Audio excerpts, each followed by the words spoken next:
Thank you very much, everybody. What a nice group. What is that noise? I hear the noise of a crane or something. I love that noise. That means money. You hear that? It just started when I started speaking, so I guess they probably don't want to hear.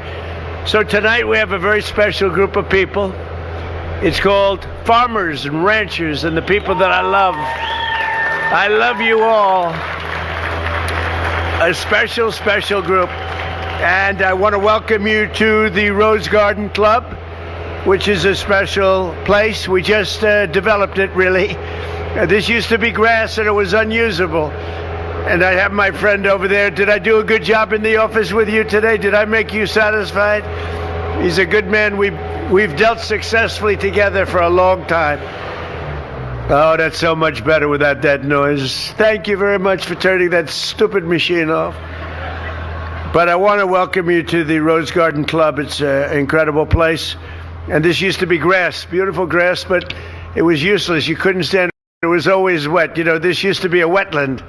And the grass was wet. If it rained 7 days before, the grass was soaking wet. And we'd have reporters there. Female reporters would be holding their shoes like this, destroyed, ruined. Men too. So we finally, after about 150 years, we decided to do something about it. And we put a beautiful stone that matches the White House, and people are loving this whole experience. We never had experience like this. We never had tables.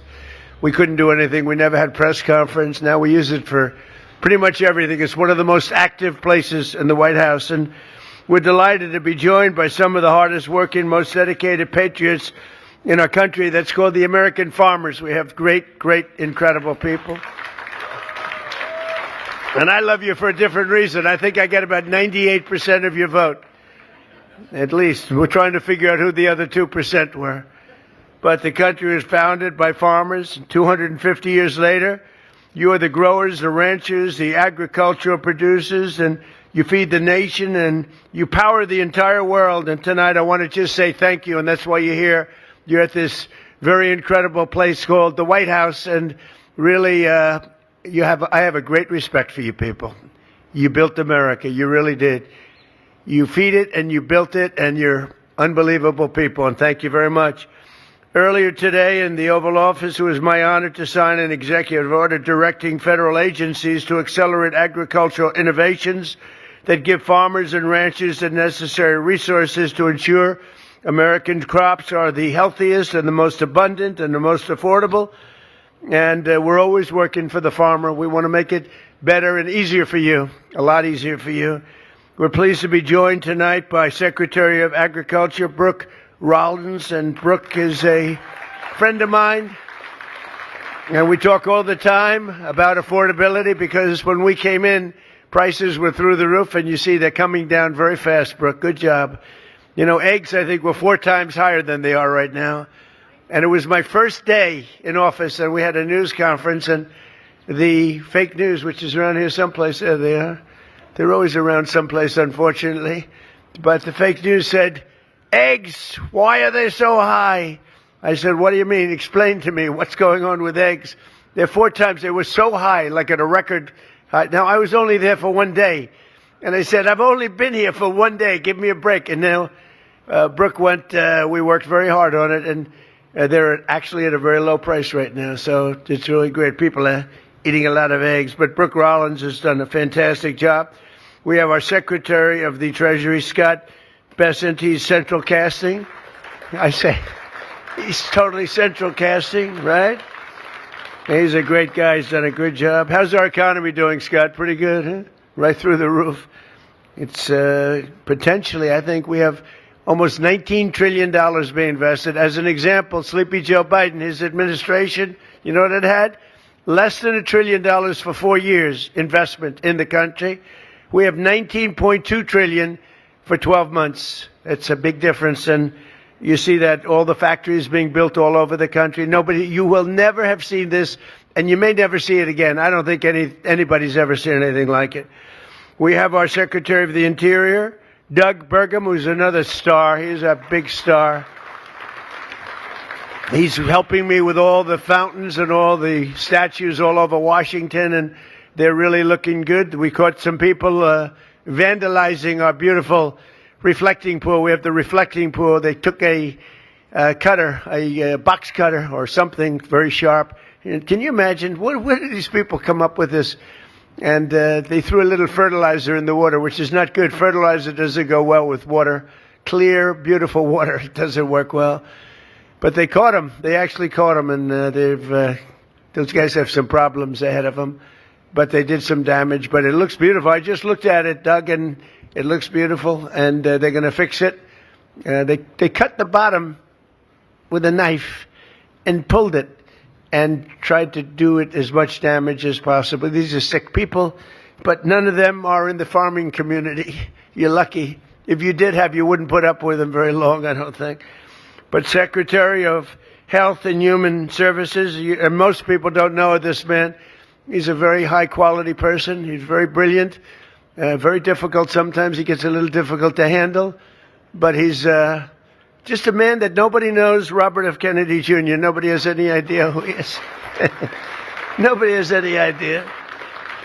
And he's very popular. He's very popular. He just wants people to be healthy, and he loves the farmers, Bobby, right? He loves the farmers. And CMS Administrator Dr. Mehmet Oz, who's great. Who's a great man. Thank you, Mehmet. Thank you. Dr. Oz. Thanks as well to Will. We have a lot of governors and senators here. I won't introduce all of them. Some of them I don't like, so I'm not going to introduce the ones and some of them I like a lot. Nebraska Governor Jim Pillen is here. Jim, where are you? Jim, thank you, Jim. Nice to see you. Senators John Boozman and John Hoeven, Roger Marshall, Joni Ernst. Where are you guys? I'm having dinner with a couple of you. Hi, fellas. Representatives Austin Scott, Celeste Malloy, thank you very much. Are real farm people. They are at the top. They're always calling me about the farmer, along with Joni. And we also have with us President of the American Farm Bureau, Zippy Duval. I've known Zippy for a long time. Zippy is a Zippy. He's amazing. Thank you very much, Zippy. It's good to see you. You look good. Under the last administration, Sleepy Joe Biden and the radical left Democrats, I changed the name. It's dumb. I will probably always, until they become reasonable, I'll use a U instead of an E. It's very simple. Most people don't know there's a B in dumb, so it's a very simple change. I take out the E and I put in the U, and they're Democrats because their policies are so dumb. So that came out a little while ago, and they hate the farmer too. So do you know that they hate you? You know that, don't you? Anyway, the Democrats, they gave us the worst inflation in the history of our country, 48 years to be exact. And they crushed farmers with the burdensome restrictions. In my first term, we had an agricultural trade surplus. Biden took that surplus and turned it into a $50 billion agricultural trade deficit. We had a big surplus with the farmer, and he took it in. I couldn't believe it. I was watching it happen with the rigged election. And he turned it into a $50 billion trade deficit. We had a deficit in agriculture, the worst we've ever had under Biden. He failed to negotiate a single trade deal on your behalf during a 4-year period. That's because he had no idea where the hell he was. And in his last year, farm bankruptcy rose to the highest levels ever, more than 55% up. One of the things I did for the farmers, I don't know if we get to it, but in the great big beautiful bill, so many farmers, they love their children and they want to leave their farm to the children, and the children love the farm and they don't want to move into the big city because they're very smart. They want to stay in the farm, but a lot of the farmers are cash rich, and in some cases, and others are really land rich. And the ones that are land rich were having a little problem. They'd leave their farms, and their children would have to go out and borrow a lot of money to pay the estate tax or the death tax, a nasty tax, and it would be like 55, 60% in some cases, and they'd end up losing the farm. They'd go out, borrow the money, and the banks would end up owning the farm, and they did terrible things to themselves. It'd be, you know the story, it's a terrible thing, but there'd be suicides, they lost their farm, it was taken away. And I ended, in the great big beautiful bill, the death tax on farms and small businesses. So So if you like your children, good. If you don't like your children, I would say leave the farm to somebody else. Does anybody here not like their children? Please raise your hand. Nobody. That's good. I've never, with all the times I've said that, I've never seen anybody raise their hand. Although there's some cases, I'm sure, where they don't. But you don't have the estate tax to pay now, so your children can live happily ever after, and they can enjoy being a farmer, and they can enjoy doing what they love to do. But now you have a president that fights for the American farmer, and after years of getting ripped off by other countries on trade, we've reduced the agricultural trade deficit just this year by 42%, opening markets to the American exports, and all over the world we're opening up markets for the farmers. And we have another one, a new market coming up, and that's called the lovely country of Iran. It's a beautiful place. Would anybody like to go there? The Islamic Republic of Iran, they're having a hard time with food, and we're going to be taking some of their money and we'll spend it, and we're going to be buying wheat, soybeans, and corn, a lot of it. And that process is going to be starting pretty soon. It's going to be pretty big, too. I think it's going to be very big. We have an expanded market, dairy in Europe, and the dairy market, as you know, in Europe, we've opened it up because they had it closed. In Asia, South America, Australia is now allowing U.S. beef into its market for the first time in more than 25 years. And China is committed to purchase at least $17 billion in U.S. agricultural products, in particular soybeans. So I just left President Xi 3 or 4 weeks ago, and he's agreed to purchase $17 billion worth of mostly soybeans and different things, but mostly soybeans. I terminated the insane electric vehicle mandate where they wanted your tractors within 5 years to be all electric. That's just what you want, is an electric tractor. Would anybody like an electric tractor? Because typically it's not the greatest. You run out of fuel. If you're out in the field someday and you're running a little low on juice, you'll never get it started. You might as well abandon it. So ridiculous. But I ended the electric vehicle mandate, which would have gutted the ethanol industry forever. And I saved your ethanol industry, and I think everyone knows that. Maybe nobody more so than Joni and some of the great senators that we just mentioned. Senator Marshall has been calling me all the time, "Oh, you got to save the ethanol." So we did, right? We did. We saved it. We saved it. So it's very important. And the Democrats don't even know what ethanol is. We eliminated unnecessary restrictions on sales of E15. And I made it clear that I will sign a bill allowing E15 all year round. And that was something that was very important to the farmers. I also repealed the Biden administration's ridiculous Waters of the United States rule. It sounds so beautiful. The Waters of the United States. It sounds so beautiful. The Waters of the United States. It's a killer. It absolutely destroyed you and your businesses. Had a good name, and everything else was bad. When I did that, I said, I'm going to be killed by the fake news media with this one. I'm destroying the waters of the, think of that, the title. And when I did it, I was surrounded by farmers when I signed it, and half of them were crying. They said, "You've saved our business, sir." Pretty amazing, right?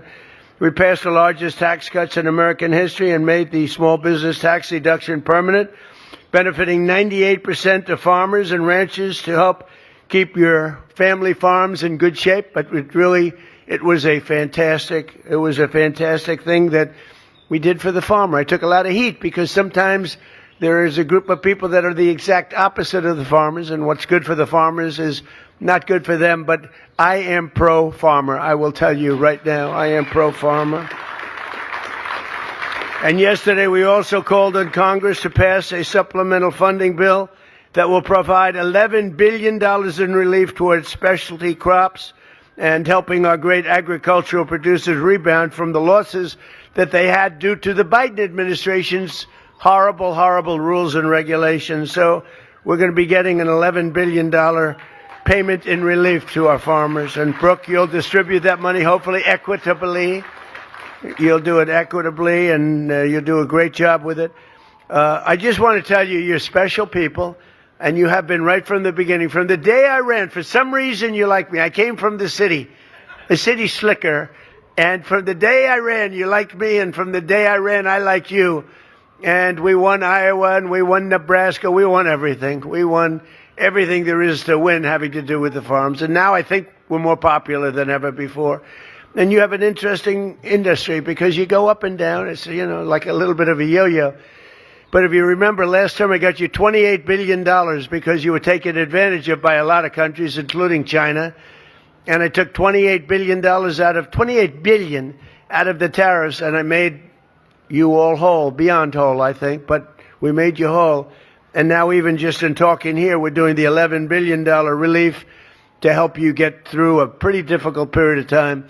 We're never going to let you down. We're never letting the farmer down. We let the farmer down. We're letting our country down, and we're doing great. Just so you understand that 2 years ago, we had a dead country. We were a dead country. We were a laughing stock all over the world. We had a man that couldn't walk down those 2 steps. We had a man that couldn't sign a document. He had to use an auto pen. You saw the auto pen over there? He was an auto pen. We call him the auto pen president. And think of it, like 96% of the things he signed, he couldn't sign his name. What happened was a rigged election. But think of it, 2 years ago, we were a country that was laughed at all over the world.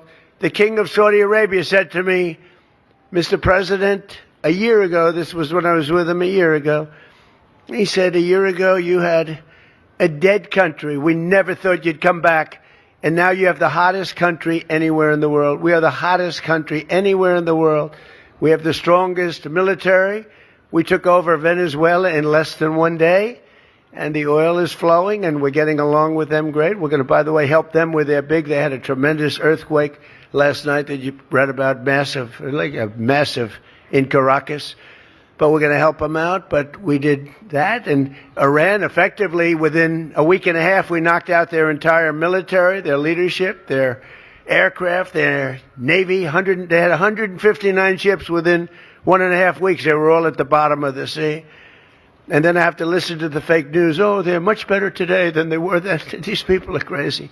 They want to make a deal with us very badly. And we probably will. I think we will. But the strait is open. Yesterday, they took out 19 million barrels of oil. That's the most in the history of the strait. And the oil prices are dropping like a rock. And, as goes oil, so goes everything else, including all of your products. You have to spend a lot of money for your tractors. Now you're going to be spending much less than you were spending just a few weeks ago. And, with all of and Scott will tell you this, with all of the things you hear about, we had to go and make a U-turn. We had the best numbers we've ever had.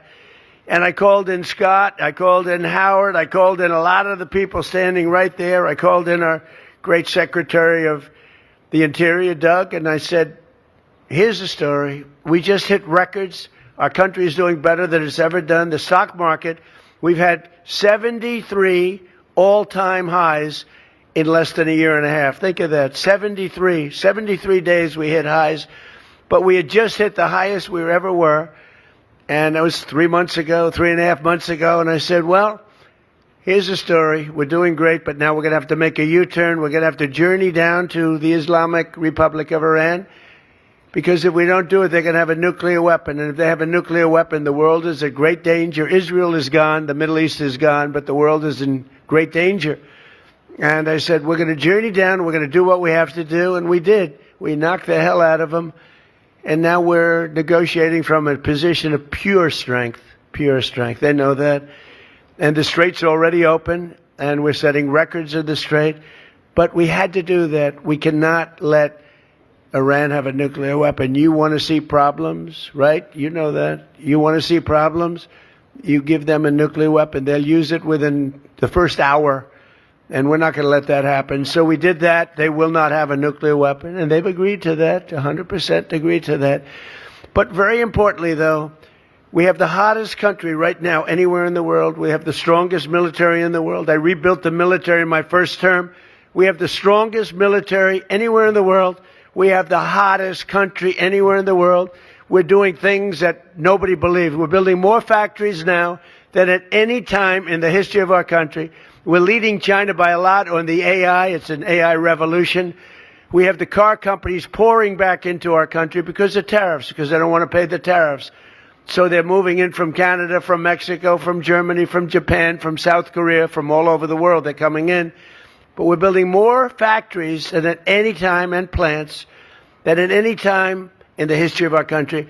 And as far as I'm concerned, you are the people. You are the very special ones. You're the chosen ones. You're the farmers. And you're the ones that keep it all going. So I'm with you 1,000%, Brooke. Great job you're doing. If she doesn't do a great job, let me know. I will fire her immediately. Now, she's fantastic. And thank you very much.